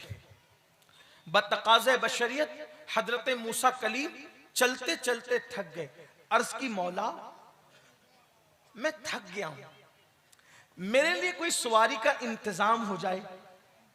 तो अल्लाह ने नबूवत से किसी की अजमत का इजहार करना चाहा, तो इरशाद हुआ कि मूसा, आगे हमारा एक बंदा है, ये बात आप उससे कहें, उससे कह दें, आपका काम हो जाएगा। हजरत मूसा गए तो आगे एक इंसान मिला, एक बंदा मिला। जब वो बंदा मिला तो हजरत मूसा कलीम ने उससे कहा, मैं थक गया हूं और मुझे सवारी की जरूरत है। उस बंदे ने दुआ की, ए अल्लाह, तेरा पैगंबर थक गया है, तू बादल जमीन पे उतार दे ताकि इनकी सवारी का इंतजाम हो जाए। तो क्या हुआ, बादल जमीन पे आया। उसने हजरत मूसा से अर्ज किया, ए अल्लाह के कलीम, इस पर सवार हो जाए, आप जहां चाहेंगे ये बादल आपको वहां पहुंचा देगा। हजरत मूसा सवार तो हो गए। सवार होने के बाद आपने अल्लाह से अर्ज की, मौला, ये बंदा एक आम सा बंदा दिखता है, लेकिन इसकी दुआ में इतना असर है कि इसने बादल को जमीन पे बुलाया तो बादल जमीन पे आ गया। इरशाद होता है, मूसा, अगर ये आसमान को भी जमीन पे बुलाए तो हम आसमान को भी जमीन पे उतार दें। का मौला, इसकी इतनी सुनी क्यों जाती है? तो इरशाद होता है, इसमें कोई खास बात नहीं है, बस बात इतनी है कि ये अपनी माँ का बड़ा फर्मा बरदार और वफादार था। माँ की इतनी खिदमत की, इतनी खिदमत की, इतनी खिदमत की कि इसकी माँ इससे राजी हो गई, और मरते मरते इसकी माँ ने दुआ की, ए अल्लाह, मेरे बेटे ने मेरी खिदमत का गोया हक अदा किया, मैं दुआ करती हूँ, ये तुझसे जो दुआ करे तू इसकी हर दुआ को कबूल कर लेना। ये इसकी माँ की दुआ की बरकत है, ये जो मांगता है हम उसको अता कर देते। ये माँ की दुआ की बरकत, बाप की दुआ की बरकत। तो दुआएं लीजिए। तो कितने हो गए? 3 बड़े गुनाह। शिर्क हुआ, नमाज का तर्क करना हुआ, माँ बाप की नाफरमानी। चौथा बड़ा गुनाह, अल्लाह के रसूल अलैहिस्सलाम फरमाते हैं, जो शराब पिए, जो शराब का आदी हो जाए, अल्लाह ने उस पर जन्नत की खुशबू भी हराम कर दी। जो शख्स शराब का आदी हो जाए, नशे का आदी हो जाए, ये कबीरा गुनाहों में से है, अल्लाह ने उस पर जन्नत की खुशबू भी हराम कर दी। आजकल नशा बढ़ता जा रहा है, और खास तौर पर इस्लाम के दुश्मन लोग, दुश्मनान इस्लाम, मुस्लिम मोहल्लों में, मुस्लिम इलाकों में, मुस्लिम बस्तियों में नशे को प्रमोट कर रहे हैं, ताकि किसी तरह मुस्लिम जवान नशे के आदी हों, क्योंकि वो जानते हैं कि मुसलमान जवानों के पास अल्लाह ने इतनी सलाहियत दी है, अल्लाह ने उनको इतना टैलेंट अता किया है कि ये पढ़ेंगे तो इनके मुकाबले में कोई पढ़ नहीं सकता, ये तिजारत करेंगे तो इनके मुकाबले में कोई तिजारत नहीं कर सकता, ये सियासत में आएंगे तो इनके मुकाबले में सियासत में कोई टिक नहीं सकता। ये बात है मुसलमानों। इसलिए आज हमारे जवानों को नशे का आदी बनाया जाता है। कहीं पर गोलियां बेची जा रही है, कहीं गांजा बेचा जा रहा है, कहीं चरस बेचा जा रहा है, कहीं शराब बेचा जा रहा है, कहीं एमडी का नशा हो रहा है, कहीं पर माज़अल्लाह हेरोइन का नशा हो रहा है। और ये बाज़ाब्ता तौर पर ऐसे जर खरीद गुलाम हमारे नौजवानों के दरमियान भेजे जाते हैं मंसूबा बंद तरीके से। कोई जवान अगर बाअखलाक हो, बाकिरदार हो, खूबसूरत हो, जिससे तरक्की का अंदेशा हो कि ये तरक्की करेगा, ये आगे बढ़ेगा, ये पढ़ेगा आगे बढ़ेगा, तिजारत करेगा आगे बढ़ेगा, इस तरह के मामलात जिनके साथ होते हैं उनको नशे का आदी बनाया जाता है, नाकारा बनाया जाता है। आज हालात ये हैं कि फैशन के नाम पर फिल्में दिखाकर, सीरियल दिखाकर, आर्ट के नाम पर, इसके नाम पे, उसके नाम पे हमारे जवानों को आज नशे का आदी बनाया जा रहा है। कल तक वो जवान जो बहुत तरक्की की उमंगे रखता था, जब 2 पैसा आ गया नशे का आदी बन गया, तो अब कर्ज में डूबा जा रहा है, सूद में डूबा जा रहा है, तरह तरह के जो है वो बोझ तले डूबा जा रहा है। मेरी कौम के जवानों, आप नशे के लिए नहीं थे, हमारे मजहब में नशे की इजाजत नहीं है। आप जानते हैं नशा क्या है? अल्लाह के रसूल सल्लल्लाहु अलैहि वसल्लम इरशाद फरमाते हैं, जो दुनिया में सिर्फ एक घूंट शराब का पिएगा और बगैर तौबा के मर गया, जब वो अपनी कब्र से कयामत के दिन उठेगा, या तो उसका चेहरा सूअर की तरह हो जाएगा, या तो उसका चेहरा बंदर की तरह हो जाएगा। याद रखना, आप लोग कहते हैं, कुछ लोग कहते हैं नहीं नहीं मौलाना, मेरे दोस्तों ने मुझे माँ की कसम दी, बाप की कसम दी, बीवी की कसम दी, बच्चे की कसम दी। मैं कहता हूं मेरे भाई, अगर लोग तुझे कुरान की कसम दे के भी नशा कराएं तो तुझे नशा करने की जरूरत नहीं। अगर तुझे लोग अल्लाह की कसम देकर भी शराब पिलाएं तो तुझे शराब पीने की जरूरत नहीं। इसलिए कि हराम कामों में कोई कितनी बड़ी कसम दे दे, तुझे उसकी कसम नहीं मानना, उस तरफ न जाओ। याद रखना, जब तक मुसलमान नशे से दूर थे, मुसलमानों, ये हिंदुस्तान पर 700 साल तक तुमने हुकूमत की, दुनिया में तुमने हुकूमत की। आज हमारे जवानों को दीन से हटाने के लिए नशे का इस्तेमाल किया जा रहा है, नशे का आदी बनाया जा रहा है। याद रखना, नशा पता नहीं तुम्हें कितना बर्बाद करेगा। नशा करने वाला कमाने के काबिल नहीं रहता, नशा करने वाला बीवी के काबिल नहीं रहता, नशा करने वाला जब वो माशरे में इज्जत के काबिल नहीं रहता, नशा करने वाला होश में नहीं रहता। याद रखना, बड़े बड़े करोड़पतियों को, अरबपतियों को जो है वो रोड पे आते देखा, नशे की वजह से उल्टी गिनती शुरू होती है। भाई आदमी जब नशे में रहेगा तो कमाएगा कैसे? आदमी जब नशे में रहेगा तो तरक्की करेगा कैसे? इसलिए याद रखो, आजकल ये भी कहा जाता है नहीं मौलाना अब नशे की आदी हो गए, नशा छूटता नहीं। मैं कहता हूं झूठ है, बिल्कुल झूठ है। किसने कहा नशा नहीं छूटता? अरे नादान, जब मां का दूध छोड़ने पे छूट सकता है तो फिर कौन सी चीज है जो नहीं छूट सकती? मां की दूध से बढ़ करके लजीज ग़िज़ा कौन है?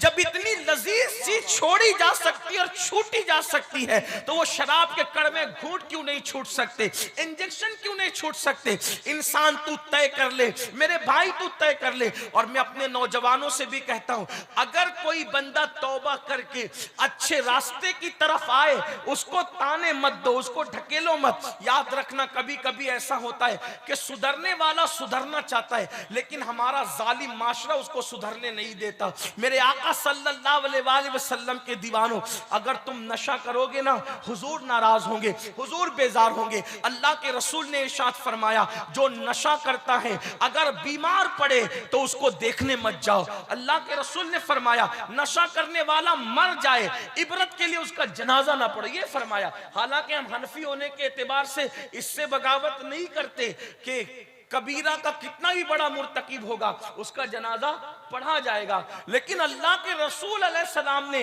जो है वो इबरत के लिए फरमाया कि जो नशा करते हैं उनको बेटियां ना दो, बीमार पड़े देखने मत जाओ, वो कर्ज मांगे उनको कर्ज मत दो, भूखे उनको खाना मत खिलाओ, मर जाए उनके जनाजे में मत जाओ, क्योंकि ताकि लोगों को इबरत हो। मुसलमानों, आज क्या हो गया है, तेजी से नशा बढ़ता जा रहा है। स्कूल पढ़ने वाले हमारे बच्चे नशे में डूब रहे, कॉलेज पढ़ने वाले बच्चे नशे में डूब रहे। नशे को क्या समझ रखा, ये फैशन नहीं है, ये अंदर से आपको खोखला करता है, आपके फेफड़े खराब होते हैं, कैंसर का मर्ज पैदा होता है, बड़ी बड़ी बीमारियां पैदा होती है। एक बात आपको बताऊं, बहुत खास बात दिमाग में रख लो। आप बताइए, खाना कितनी अच्छी चीज है, कितनी अच्छी चीज है खाना, खाने से कितना सब कुछ होता है। आप मुझे बताओ मेरे भाई, हमारा मजहब का निजाम यह है कि जो खाना इंसान की जिस्म की ग़िज़ा है, अल्लाह के रसूल अलैहिस्सलाम फरमाते हैं कि ज्यादा ना खाओ, ज्यादा ना खाओ, इसलिए कि ज्यादा खाओगे तो बीमार पड़ोगे। और अल्लाह के रसूल सल्लल्लाहु अलैहि वसल्लम ने ज्यादा खाने वालों के लिए क्या फरमाया? आका फरमाते हैं, जिसको भूख नहीं है फिर भी वो खाता ही रहता है, तो अल्लाह का अजाब उससे करीब है, अल्लाह का अजाब उसके करीब है। अब आप मुझे बताएं कि हमारे मजहब का मिजाज ये है, तो अब ज्यादा खाने से क्यों मना किया? ज्यादा खाने से इसलिए मना किया, ज्यादा खाएगा तो बीमार पड़ेगा। तो नादान, जो हलाल अच्छी ग़िज़ा अगर वो तुझे बीमार कर दे तो अल्लाह के रसूल उस खाने से तुझे मना कर रहे हैं। तो वो नशे की चीजें, वो शराब की चीजें जो तुझे कैंसर में मुब्तला कर दे, जो तुझे बीमारियों में मुब्तला कर दे, जो तुझे नामर्द बना दे, अब मेरे भाई बताओ उसकी तुझे कैसे इजाजत हो सकती है? और एक बात आपको बताऊं, अच्छी तरह याद रखना कि जब भी कोई इंजीनियर कोई मशीन बनाता है तो इंजीनियर अच्छी तरह से जानता है कि कौन सी चीज मशीन के लिए मुफीद और कौन सी चीज मुज़ीर है। ये बात है ना आपके सामने। जैसे मोबाइल में पानी डालोगे तो मोबाइल खराब हो जाएगा, पानी मोबाइल गिरेगा तो मोबाइल खराब हो जाएगा। तो क्या होता है, जिसने मोबाइल बनाया उसने साथ में ये भी लिखा किताब के अंदर कि मोबाइल पानी में गिरने से बचाना वरना मोबाइल खराब हो जाएगा। इसी तरह जिसने कार बनाई उसने ये भी साथ में लिख करके दिया इंजीनियर ने कि इसमें डीजल डालोगे तो चलेगी, पेट्रोल पे नहीं चलेगी, पेट्रोल डालोगे तो चलेगी, डीजल डालोगे तो खराब हो जाएगी, मिट्टी का तेल राकेल डालोगे तो इंजन भस्म हो जाएगा। ये सब उसने लिखा कि नहीं लिखा? किसने लिखा? इंजीनियर ने लिखा, अपनी किताब में लिखा। क्यों? मैं नहीं लिख सकता, ये नहीं लिख सकते, ये नहीं लिख सकते, क्योंकि मशीन बनाने वाला इंजीनियर ज्यादा जानता है कि मेरी बनाई हुई मशीन को क्या मुफीद है, क्या मुज़ीर है। किसी मजहब में इतनी तफसील नहीं मिलेगी जितनी मजहब इस्लाम में मिलेगी। क्यों? इसलिए कि जिसने इस्लाम भेजा उसी ने इंसान को बनाया, और बनाने वाला ज्यादा जानता है कि जिसको मैंने बनाया क्या मुफीद है, क्या मुज़ीर है। तो बनाने वाला कौन है? अल्लाह। और उसने बनाया तो फिर बनाने वाला अल्लाह इस्लाम भी बेचता है, कुरान भी बेचता है। तो जो हमारी सेहत के लिए मुफीद था वो हमारे लिए हलाल कर दिया, जो हमारे लिए मुज़िर था वो हमारे लिए हराम कर दिया। अब मुझे हैरत इस बात पर है कि लोग मोबाइल को तो पानी से बचाते हैं लेकिन अपने आप को नशे से क्यों नहीं बचाते? कितने नादान हो। अरे मोबाइल पानी में जाएगा तो वो मोबाइल खराब हो जाएगा, और तुम नशा करोगे तो तुम्हारे जिस्म की मशीन खराब हो जाएगी, जल्दी मरोगे, जल्दी बीमार पड़ोगे, तबाह हो जाओगे, बर्बाद हो जाओगे। इसलिए तौबा करो। ये शराब, ये नशे की चीजें तुम्हें बीमार करती है, तबाही के दाने। अरे कम से कम अपना नहीं सोचते, अपने बच्चों का तो सोचो कि तुम्हारे बच्चे जब स्कूल जाते हैं तो तुम्हारे बच्चों को चिढ़ाया जाता है, ये शराबी का बच्चा आया, ये शराबी का, इसका बाप तो नशा करता है। जब तुम नशा करोगे तो तुम्हारे बच्चे एहसास कमतरी का शिकार होंगे, एहसास कमतरी का शिकार होंगे तुम्हारे बच्चे, वो नशा करने वाले की औलाद कहलाएंगे। फिर उसके बाद जब वो जवान होंगे तो अच्छे घराने का रिश्ता तुम्हारे बच्चों को नहीं आएगा। लोग कहेंगे इसका बाप तो शराब पीता है, इसका बाप तो नशा करता है, तो अच्छे घराने के रिश्ते नहीं आएंगे। तुम्हारे चंद गलतियों की वजह से बचपना खराब हुआ, जवानी खराब हुई, अब आगे की जिंदगी भी उनकी तबाह और बर्बाद होगी। इसलिए कम से कम अपने बच्चों का ख्याल करो, कम से कम अपनी बीवी का ख्याल करो, कम से कम अपने बच्चों के मुस्तकबिल का ख्याल करो। मुसलमानों याद रखो, सब कुछ अपने शौक ही नहीं है, सब कुछ अपना ज़ौक ही नहीं है। अल्लाह की बारगाह में तौबा करो, बदलो, इनकलाब पैदा करो। अल्लाह पाक इरशाद फरमाता है अगर तुम बड़े गुनाहों से बचोगे तो अल्लाह तुम्हारे दूसरे गुनाहों को यूं ही माफ कर देगा, कफारा बना देगा, और अल्लाह ताला तुम्हें जन्नत जिसे कहते हैं इज्जत की जगह तुम्हें दाखिल फरमाएगा। मेरे प्यारे आका सल्लल्लाहु अलैहि वसल्लम के प्यारे दीवानों, आइए एक गुनाह का जिक्र और सुन लें, फिर मैं अपनी गुफ्तगू समेट लेता हूं। पांचवा बड़ा गुनाह, झूठी कसम खाना। आजकल लोग कसम बहुत खाते, सच्ची कसम भी मत खाया करो। जब तक माल, जान और इज्जत पे बन ना आ जाए, एकदम आखिरी स्टेप ना आ जाए, उस वक्त तक के सच्ची कसम भी मत खाओ। जो सच्ची कसम भी बात बात पे खाएगा सच्ची कसम, तो भी अल्लाह उसकी रोजी से बरकत उठा लेगा, सच्ची कसम खाने वालों से। अब बताओ जो झूठी कसम खाए, हदीस पाक है, अल्लामा इब्न हजर मक्की रहमतुल्लाह अलैह लिखते हैं कि जो झूठी कसम खाता है अल्लाह फरमाता है मेरे नाम को कसम का निशाना मत बनाना, अगर तुम में से किसी ने मेरे नाम की झूठी कसम खाई तो मैं उस पर भी और उसकी 7 पुश्तों पे लानत करूंगा। आजकल सास बहू के झगड़े में कसम खाई जाती, मियां बीवी के झगड़े में कसम खाई जाती, कसम न खाओ। सरकार गौसे पाक फरमाते हैं नेक लोगों की 10 अलामत है, उसमें से एक अलामत यह भी है कि जो नेक होगा वो कभी कसम नहीं खाएगा। नेक लोग कसम खाने से बचते हैं, जब तक बिल्कुल मजबूरी ना हो उस वक्त तक कसम ना खाओ, और कसम भी खाओ तो फिर सच्ची खाओ, झूठी कसम ना खाओ। झूठी कसम का अंजाम बहुत बुरा है। झूठी कसम पर अल्लाह ने लानत फरमाई है, और बल्कि 7 पुश्तों तक लानत का ऐलान फरमाया है। इसलिए झूठी कसम न खाओ। अल्लाह अकबर, क्या हाल हो गया लोगों का। 250 रुपए की चप्पल बेचने के लिए भी अल्लाह की कसम खाते हैं, पालक और सब्जी बेचने के लिए भी अल्लाह की कसम खाते हैं।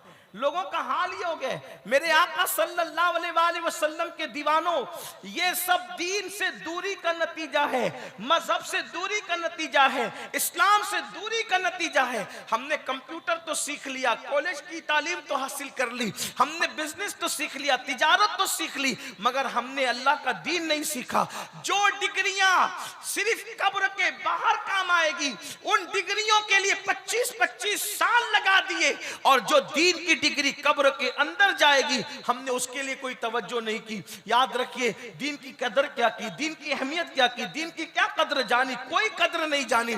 बल्कि आजकल फिक्र तो ये बन गई, अरे मौलाना ये दीन क्या चीज है, ये सब मौलवी मौलाना लोग जाने, हम क्या जाने, हम तो दुनियादार लोग हैं। ला इलाहा इल्लल्लाह, अस्तगफिरुल्लाह। याद रखना, ये दीन ही है, दीन जिसने अरब के बोरिया नशीनों को कैसर और किसरा का ताजदार बनाया।